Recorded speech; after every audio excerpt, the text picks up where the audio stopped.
अस्सलाम वालेकुम जी, मैं नुमान मलिक हूं और आप देख रहे हैं मेरे YouTube channel RJ Numan Malik official. आज जुलाई के महीने की 13 तारीख दिन सोमवार का है। दो तीन बड़ी अहम डेवलपमेंट्स हुई हैं जिनसे मुख्तसर और जामे जो हकाइक है वो आपके सामने रखूंगा। समीन और नाजरीन, तारीख में कुछ ऐसे घिनौने किरदार होते हैं जिनको तारीख कभी नहीं भूलती। ये तो आपने सुना होगा, ऐसा बहुत दफा हमने देखा। लेकिन आज 13 जुलाई को एक फैसला कल अदम करार दिया गया है। जो आईनी अदालत ने ये फैसला कल अदम करार दिया है, ये फैसला क्या था और ये फैसला मिस्टर डोनट, जिसको काजी फायद ईसा साहब के नाम से जाना जाता है, डोनट की कहानी भी आपके सामने रखूंगा और इस फैसले में चीजें क्या सामने आई हैं और कौन सा ये फैसला हुआ है कि जिसमें इस घिनौने किरदार को जो काजी फायद ईसा साहब के नाम से मंसूब था, किस तरीके से अदालत ने बेनकाब किया है। बेशक पीटीआई से बल्ला छीनना हो, इलेक्शन चोरी हो, हुदैबिया पेपर मिल का केस हो, चाहे नेस्ला टावर का केस हो या इमरान खान साहब के हवाले से केसेस हो, ऐसे बहुत सारे हमें शवाहिद मिलते हैं, बहुत सारी चीजें, बहुत सारी खबरें पढ़ने को सुनने को मिलती हैं कि जिसमें बंदा दंग रह जाता है कि 44 साल बाद एक केस का फैसला हुआ। यानी कि केस हो गया था, फैसला हो गया था, और 44 साल बाद जब उसको दोबारा देखा गया, दोबारा अपील हुई, समाअत हुई उस केस पे, तो फिर अदालत को माफी मांगनी पड़ी। ये केस था जुल्फकार अली भुट्टो साहब का। दूसरा, इस वीडियो में हम बात करेंगे अलीमा खानम के हवाले से। इस वक्त अलीमा खानम कल से बड़ी मुतहरिक हैं और इस हवाले से पीटीआई के अंदर से बहुत ज्यादा आवाजें जो हैं वो उठ रही हैं। क्या पीटीआई जो अलीमा खानम है, जो इस तरह का किरदार, जो इस तरह का काम कर रही हैं, क्या वो जमात के लिए चैलेंज होगा या जमात के लिए कोई रिलीफ ले पाएंगी? उसके अलावा कल मंगल का दिन है, अडयाला के हवाले से भी कुछ आम तफसीलात आपके सामने रखूंगा। और इसके अलावा जो आज एक फैसला, जो जिस तरीके मैंने आपको आगाज में बताया, एक कलादम करार दिए, उस हवाले से बड़े बड़े तजिया निगारों के तबसरे भी सामने आए हैं, वो भी मुख्तसर उन पे भी बात करेंगे। लेकिन सबसे पहले पाकिस्तान में ऐसे बहुत सारे बीसियों केसेस मौजूद हैं जो आप कह सकते हैं कि लोग या तो इंसाफ के मुंतजिर हैं या इंसाफ हुआ तो फिर कुछ भी ना बचा। इंसाफ ऐसा कि वो कहते हैं ना कि बाद दफा किसी को बुलाया जाए तो वो इस तरीके से जी करते हैं कि बंदे का दिल करता है कि काश ये ना कर देता, जी ना करता।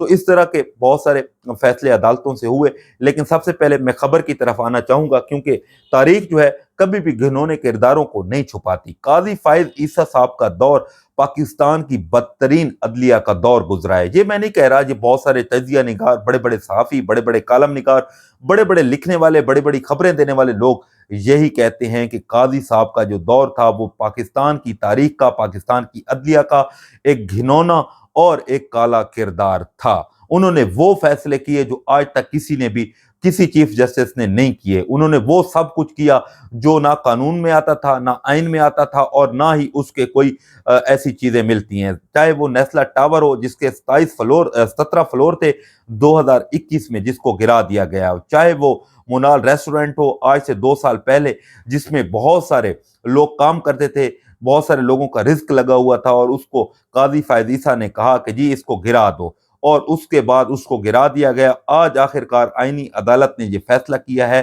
कि यह फैसला कलअदम था, और इस फैसले में बहुत सारी ऐसी बातें, बहुत सारे ऐसे शवाहिद, बहुत सारे ऐसी आप कह सकते हैं कि चीजें सामने थी जिसको नजरअंदाज करके इसका फैसला किया गया। और ये फैसला मिस्टर डोनट मैं बार बार क्यों कह रहा हूं ये भी मैं आपको बताऊंगा। ये फैसला भी जनाब काजी फायद ईसा साहब के दौर में किया गया था। तो कुछ किरदार, कुछ चीजें, जैसे मैंने कहा कि तारीख कभी नहीं भूलती, तारीख बड़ी बेरहम होती है।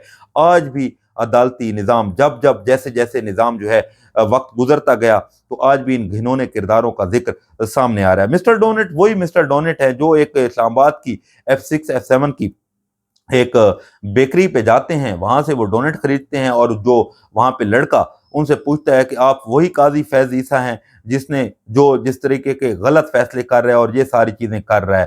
तो उस पे बड़ा एक, आप कह सकते हैं, एक वावेला मचा, और उसके बाद उस बच्चे की जो जॉब है वो भी खत्म कर दी गई, उसको भी, जो बेकरी थी उसको भी सील किया गया, और बहुत सारी चीजें की गई। तो खैर, आपको वो भी याद होगा जब तकरीबन कोई 13 जनवरी को जो है बल्ले का निशान, और उसके 10-15 दिन बाद जो है इलेक्शन था, बल्ले का निशान भी छीन लिया गया था। फिर बाद में चाहे वो गिलगित हो, चाहे वो पंजाब का कोई और इलाका हो, जहां भी इलेक्शन हुए तो पीटीआई को बल्ले का निशान नहीं दिया गया। हालांकि आपको पता है किसी भी जमात का जो इंतखाबी निशान होता है वो उसकी ताकत होती है। हर बंदे को पता होता है कि जनाब, जैसे मैं पिछले दिनों केपी के गया हुआ, तो केपीके में जब पीटीआई ने क्लीन स्वीप किया तो मैंने लोगों से पूछा कि ये क्या मामला था, कैसे पीटीआई ने क्लीन स्वीप किया।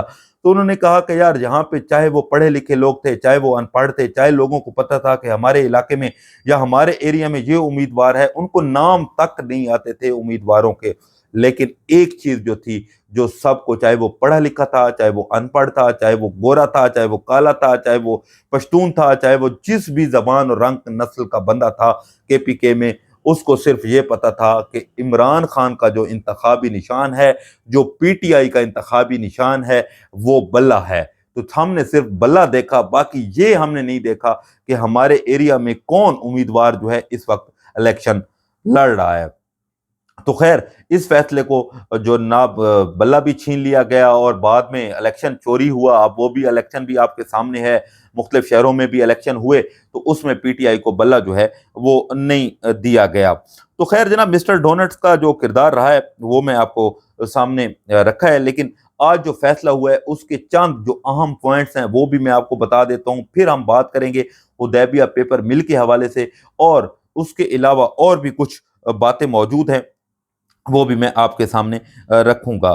तो सबसे पहले इस हिस्से का जो खुलासा है, आज के जो फैसला है, जस्टिस हसन अजहर रिजवी ने रिमार्क देते हुए कहा है कि जब इन्होंने सुप्रीम कोर्ट का साबका फैसला पढ़ा तो उन्हें शदीद हैरत हुई। क्यों जी? उनके मुताबिक फैसले में ऐसी बहुत सी बातें दर्ज थीं जो अदालती कार्रवाई का हिस्सा ही नहीं थी। वाह! उन्होंने कहा कि साबका फैसले में बाज ऐसी बातें भी लिखी गईं जिनका मुकदमे की समाअत के दौरान कोई जिक्र तक नहीं था। जस्टिस हसन अजहर रिजवी ने मजीद कहा कि हम यहाँ कोई जज्बाती फैसला करने नहीं बैठे, बल्कि कानून और रिकॉर्ड की बुनियाद पर फैसला करेंगे। आगे क्या है खुलासा, मैं आपके सामने ये भी रखता हूँ।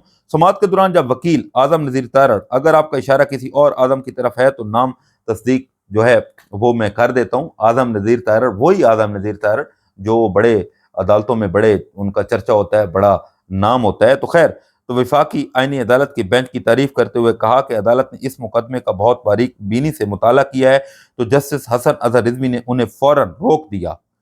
जस्टिस हसन अजहर रिजवी ने रिमार्क देते हुए अदालत में बैठकर हमारी तारीफें ना करें, ये जस्टिस साहब ने साफ साफ और उनको चुप करवा दिया। उन्होंने मजीद कहा कि जो कानूनी समाअत हुई हम उसकी बुनियाद पर दुरुस्त हुक्म जारी करेंगे। उन्होंने ये भी कहा कि हम अपने फैसले में अलिफ लैला की कहानियां नहीं लिखेंगे। तो खैर, ये जनाब फैसला हुआ है और उसको कलअदम करार दिया है।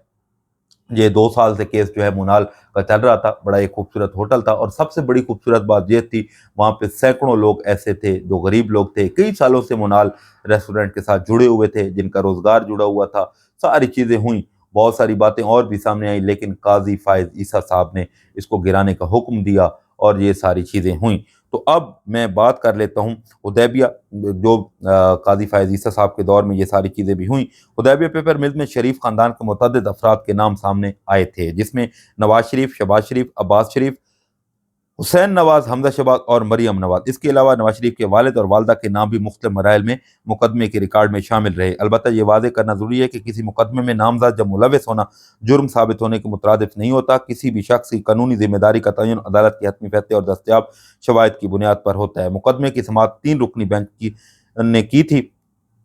तो खैर, उस वक्त भी नैब ने जब इस हवाले से जो हुदैबिया पेपर मिल था बात करने की कोशिश की, तो उस वक्त भी काजी फायज ईसा साहब ने इसको रोक दिया था। तो ये कुछ चीज़ें हैं, ये कुछ तफसीलात हैं जो आज हुई हैं। इस हवाले से मौलाना ताहिर शर्फी ने भी बड़ी भरमी का इजहार किया है, और जो हमारे सीनियर सहाफ़ी हैं, ख़ास तौर पे हामिद मीर साहब, उन्होंने भी जो काजी फायज ईसा साहब है उनको कहा है कि हम पीटीआई के आप मुखालिफ थे उस दौर में, और ये सारी चीज़ें आपके हक़ में बड़ी बातें की और ये सारा कुछ किया, लेकिन हमें नहीं पता था। अब आगे देखें, इस तरह के बहुत सारे फैसले और भी मौजूद हैं जिसमें गरीब या तो कब्र, या आप कह सकते हैं मनो मन मट्टी के नीचे चला गया है, या इंसाफ का मुंतज़िर है, या फिर ये है کہ جیسے میں نے ذوالفقار علی بھٹو صاحب کی ایک مثال دی کہ وہ تو اس دنیا سے چلے گئے، اس کی نسلیں جوان ہو گئیں، بوڑھی ہو گئیں، اور پھر عدالت نے اس فیصلے پر بھی معافی مانگی۔ ایسے بہت سارے فیصلے موجود ہیں، لیکن اس حوالے سے کوئی پاکستان میں قانون نہیں آیا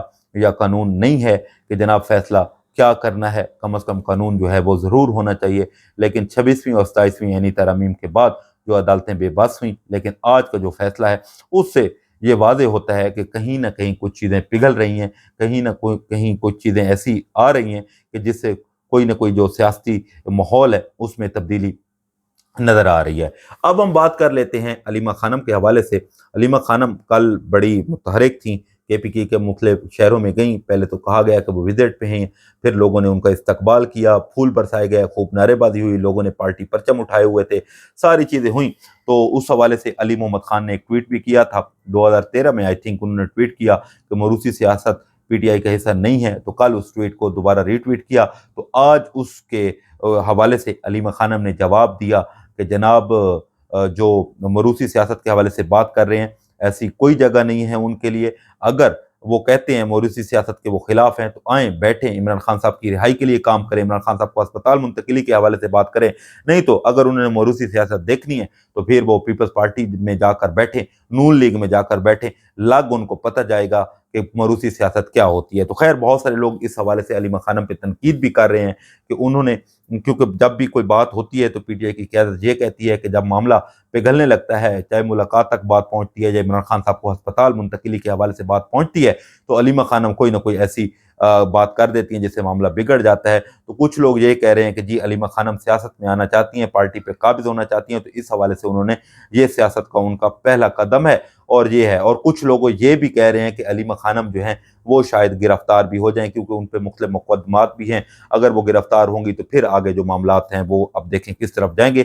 کل انہوں نے 5 اگست کی جو تحریک تحفظ یعنی پاکستان نے ایک کال دی ہوئی تھی احتجاج کی، انہوں نے مسترد کی ہے۔ انہوں نے کہا ہے کہ اگر احتجاج کرنا ہے تو ایسا احتجاج کریں جب تک عمران خان صاحب کی رہائی ہو، چاہے عمران خان صاحب کی ہسپتال منتقلی ہو، وہ نہیں ہو جاتی اس وقت تک احتجاج جو ہے وہ ختم نہیں ہونا چاہیے۔ ایک دن کا کیا احتجاج جو ہے وہ ہوتا ہے۔ تو اس حوالے سے بہت سارے لوگ کہہ رہے ہیں کہ یہ PTI کے لیے چیلنج بن چکی ہے علیمہ خانم، اور بہت سارے لوگ کہہ رہے ہیں کہ اس حوالے سے علیمہ خانم جو ہے PTI سے حکومت عمران خان صاحب کے لیے کوئی ریلیف جو ہے وہ لے پائیں گی۔ آپ اس حوالے سے کیا کہتے ہیں؟ کیا علیمہ خانم چیلنج بن چکی ہیں یا پارٹی کے لیے کوئی ریلیف جو ہے وہ لے پائیں گی؟ کل اڈیالہ کا دن ہے، اب دیکھتے ہیں کل علیمہ خانم جب اڈیالہ آتی ہیں تو کیا صورتحال ہوتی ہے، کیونکہ انہوں نے پارلیمنٹیرین اور باقی لوگوں کو منع کیا ہے کہ آپ یہاں پہ نہ آئیں۔ جیسے ہی کل اڈیالہ وہ آئیں گی، جو بھی اپڈیٹ ہوگی، ملاقات ہوتی ہے نہیں ہوتی، کل پچھلے منگل کو 35 سے 40 منٹ کی ملاقات بشرا بی بی اور ان کے خاندان کی کروا دی گئی تھی، لیکن عمران خان صاحب سے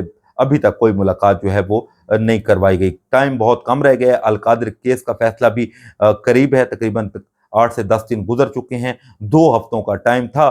اب دیکھتے ہیں اس حوالے سے PTI کیا کرتی ہے۔ جیسے جیسے کوئی اور خبر آئے گی وہ آپ کے سامنے رکھیں گے۔ اپنا خیال رکھیں، پاکستان کے لیے دعا کریں۔ مجھے دیجیے اجازت، اللہ حافظ۔